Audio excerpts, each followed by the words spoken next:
Hello, welcome to episode 2 of Time Out with Traci Ann. I'm so excited that you chose to spend your time out with me. Now get ready, episode 2, we're going to dig a little deep. We're going to ask ourselves some hard questions, and we're taking a time out to lying to ourselves. We need to be honest with ourselves. What does that look like for you? Well, let's talk about it.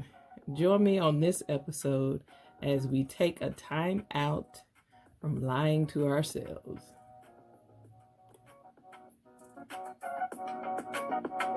Hello, welcome to episode 2 of Time Out with Traci Ann.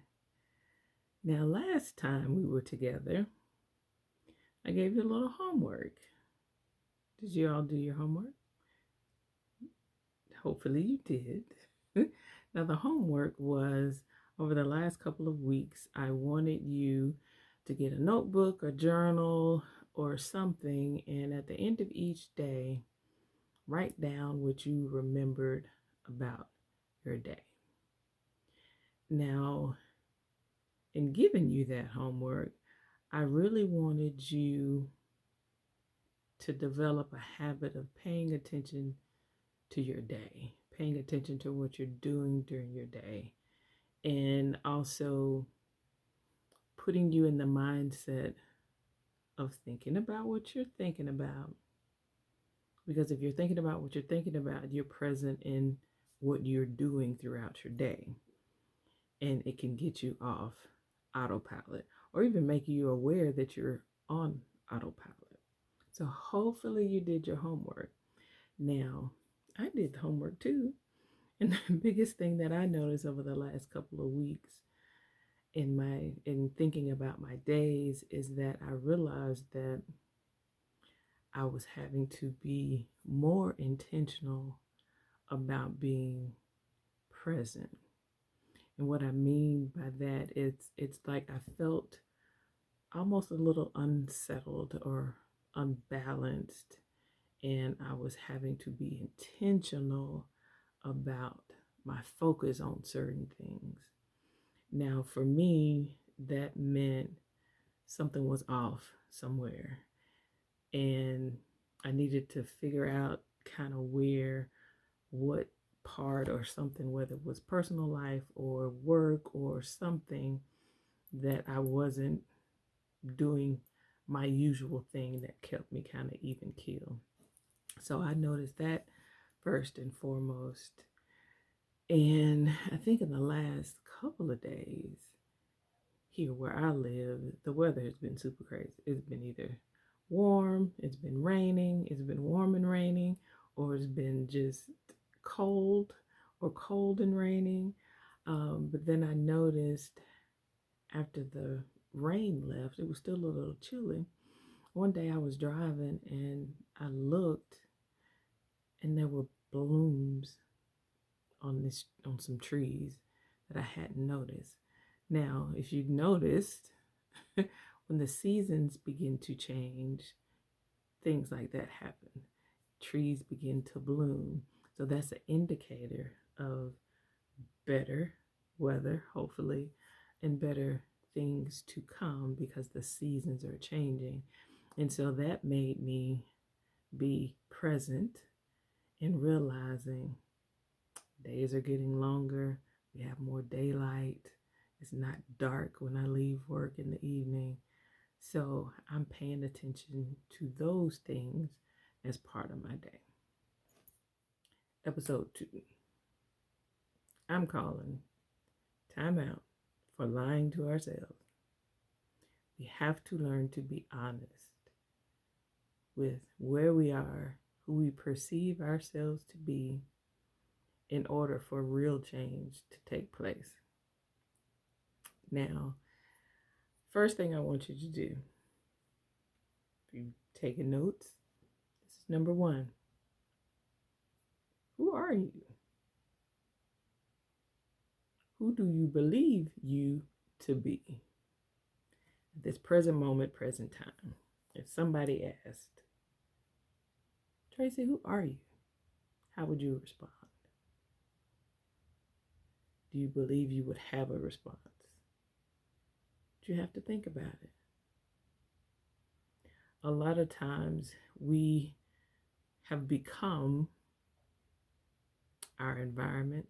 We've become, that's what my mama used to do. Well, that's what my daddy told me I should be. And we grow up and we get to places. Like, I don't even really know who I am. You know how people say, I had to go and find myself.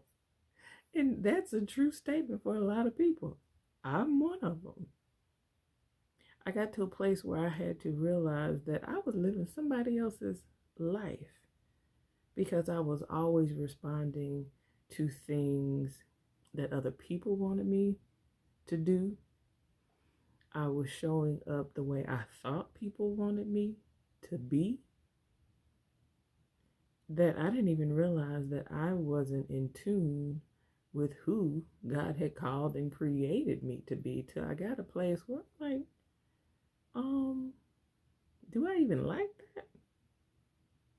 I had to be honest with myself with where I was. I remember during the pandemic, I was having this real me and God moment. And I said, God, show me me. Let me put that in a different in more of context. So I was taking this class, this online class, and part of it, it had us digging deep into, I guess, our personalities and who we are and how we are and some of the ways that we show up. And there was this one particular thing that I didn't think I was, or this particular area that I didn't think I was somewhat prideful in, if you will. And sitting at this very desk in this space, I remember asking God, do I do that? I don't do that. How do I do that?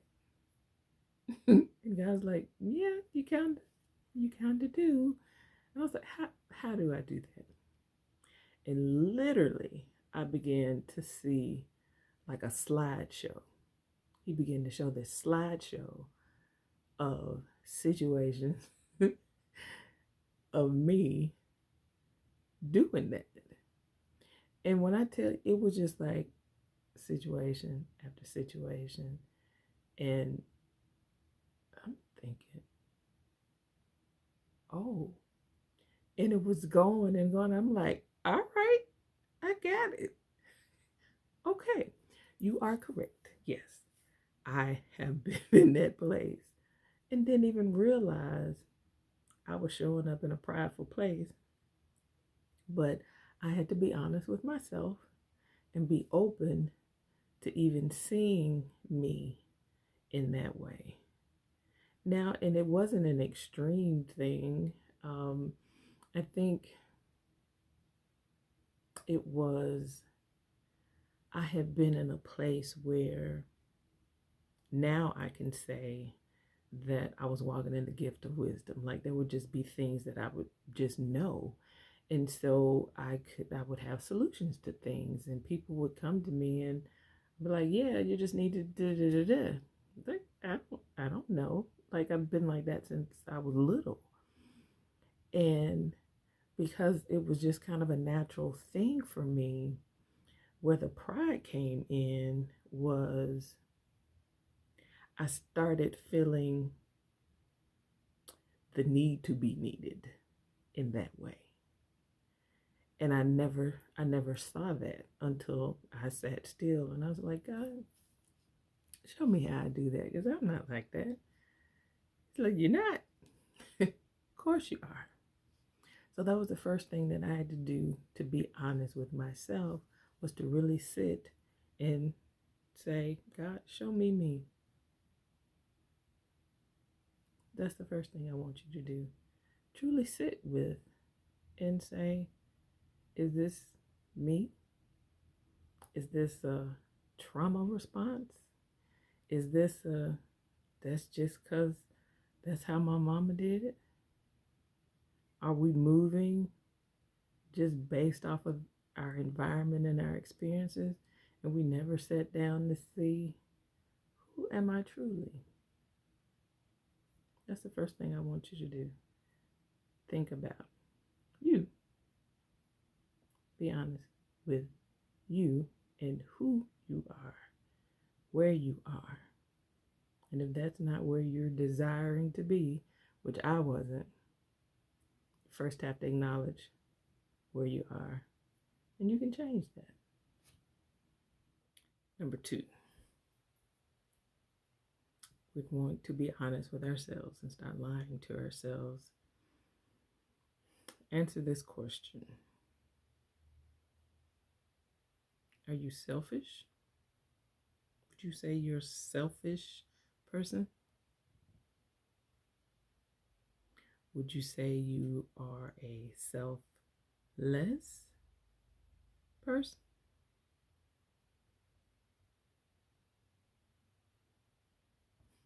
I've been on both sides of that. I started out being a very selfless person. Always giving, always doing, always showing up for everybody. If I had it, you had it. And I got to a point where I felt like everybody using me. Everybody asking me for something. You need something, call Tracy. You need help with something, call Tracy.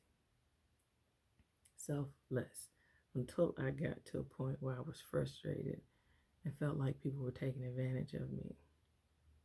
Then, me being a very extreme person, I had to learn to do gray well.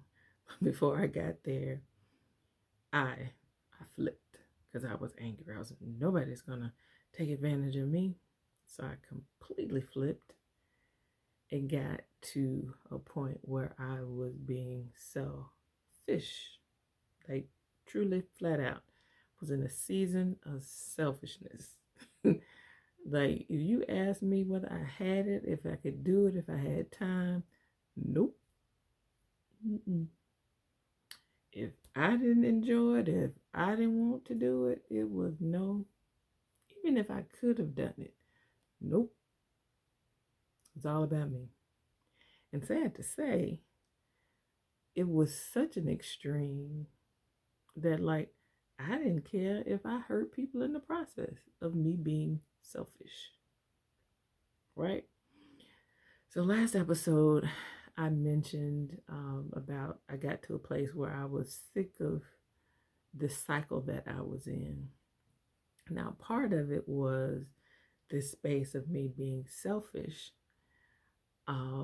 feeling like I had to protect myself for something and people, but just my true who I felt I was in being able to show up for people and to care for people felt really suppressed. And then I started feeling guilty about being selfish and all about me.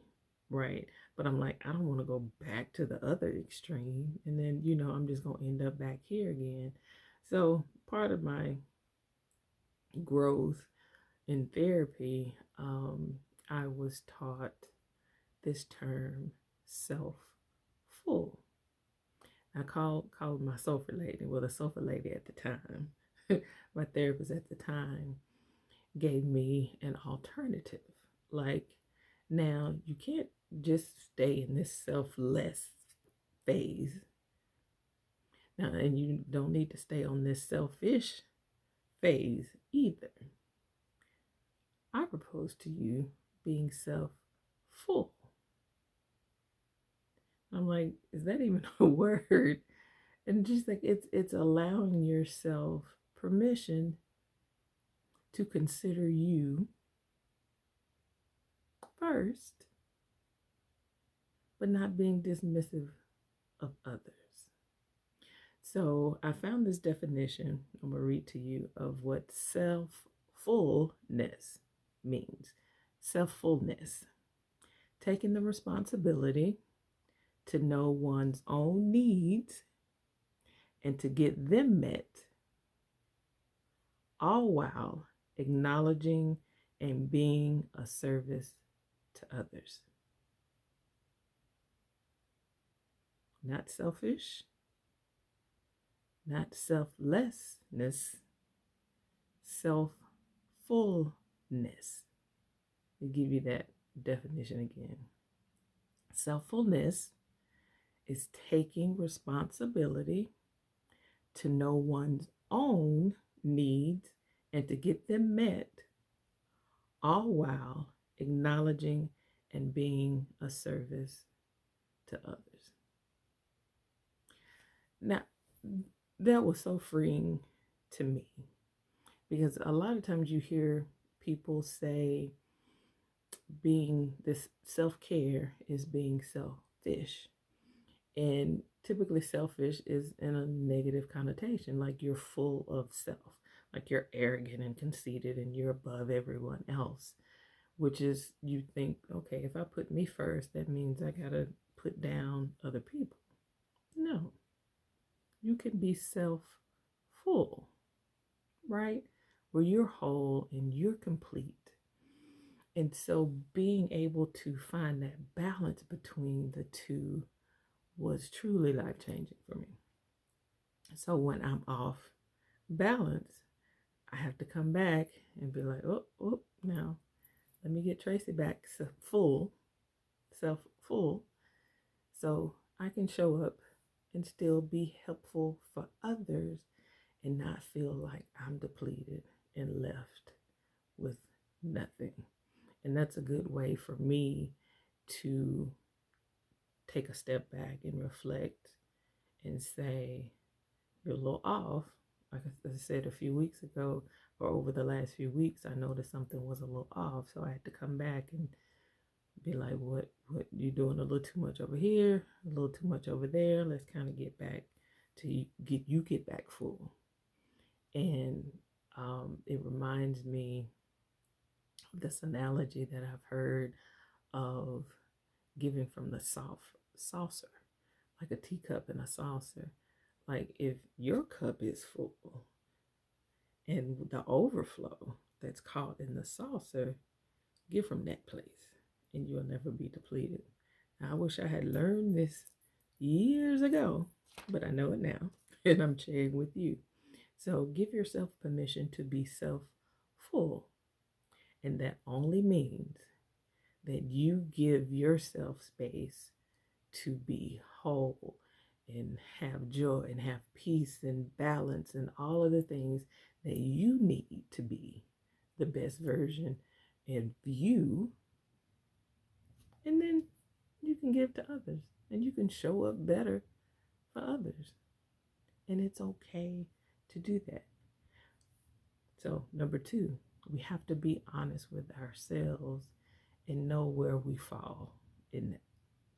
Selfish, selflessness, we finding ourselves somewhere in the middle of being self-full. Okay?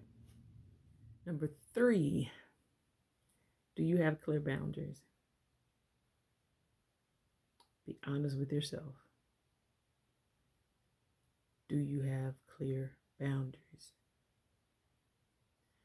I had to stop lying to myself and realize when I was in that selfless phase of life, I had any boundaries.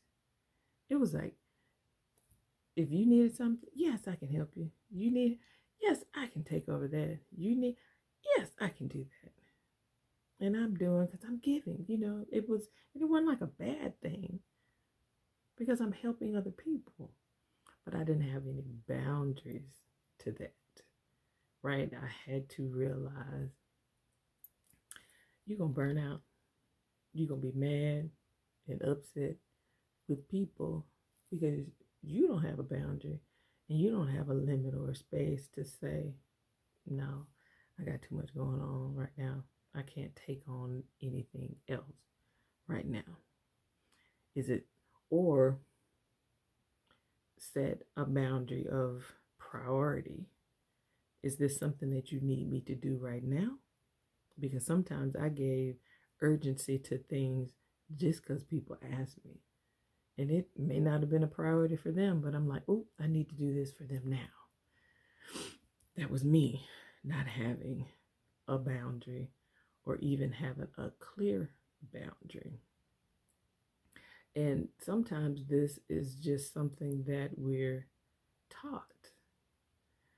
So, give an example of, say there's a child that has a toy behaving over here to themselves, playing, nothing's wrong, everything's fine.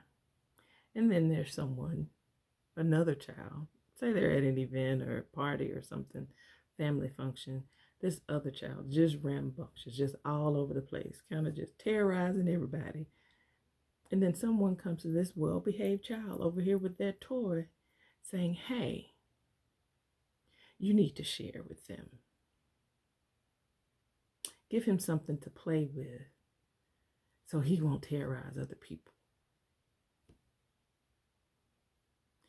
And you look like, I'm not doing all of this, but I have to take what's mine, and in the name of sharing and being selfless, I need to give it to this person that's exhibiting very bad behavior to help them be better and do better. Now, that's a subtle thing, but if you're always told you need to do this and you don't process that well, you grow up without having a boundary, without having boundaries. So we do have to teach ourselves and others what a clear boundary looks like, right? You can't be upset with people for treating or handling you a certain way when you never set a clear boundary for them to follow. You know, what do people say? You teach people how to treat you. That comes from having and setting clear boundaries. If somebody came up to you and said, this is what I need or what I'm looking for. I need this and I want them to be this and I need it to be like this and this is what it is.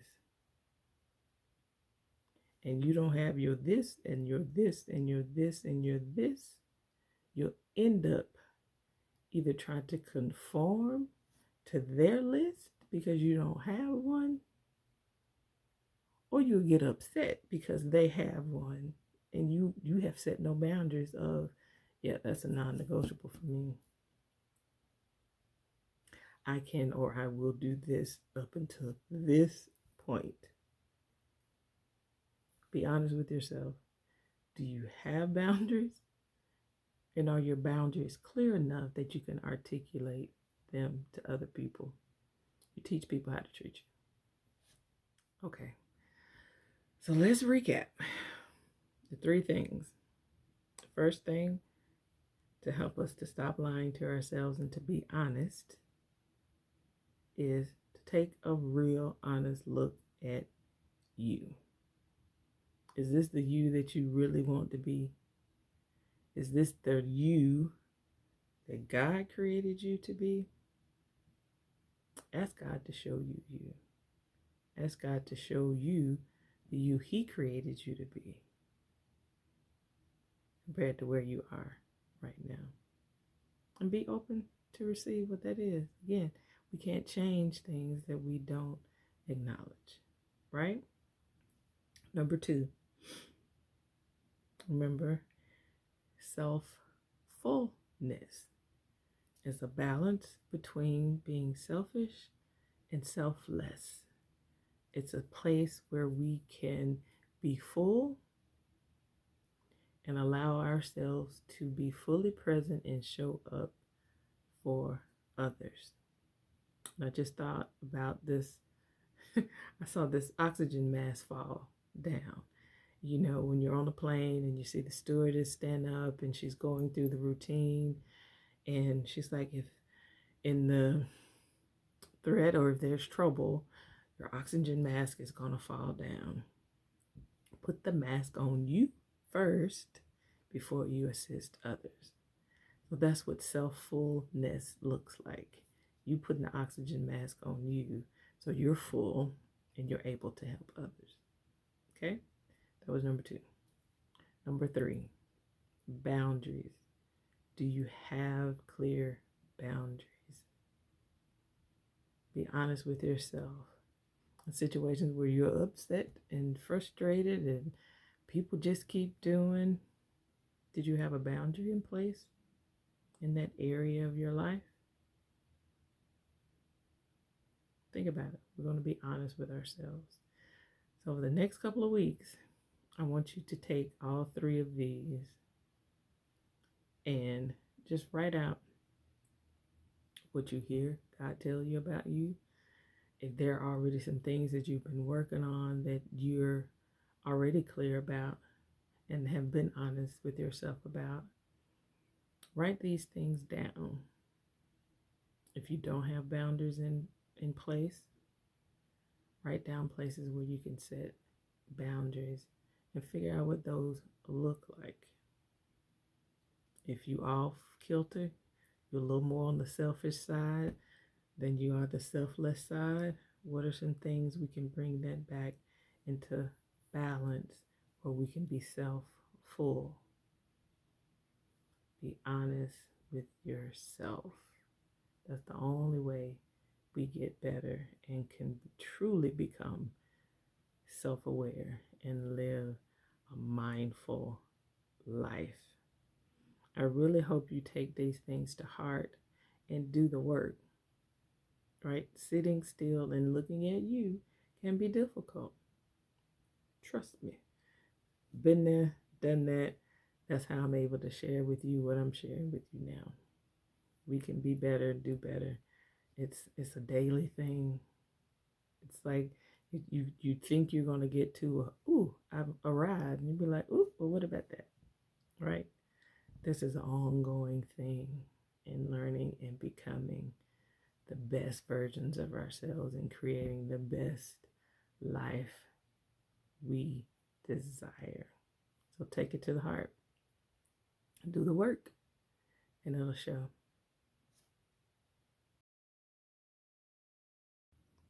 I want you to be sure that you do not miss an episode. So be sure to follow me on Facebook at Time Out with Traci Ann. Also on Instagram at the Traci Ann. And also follow me on YouTube at Traci Ann Moore.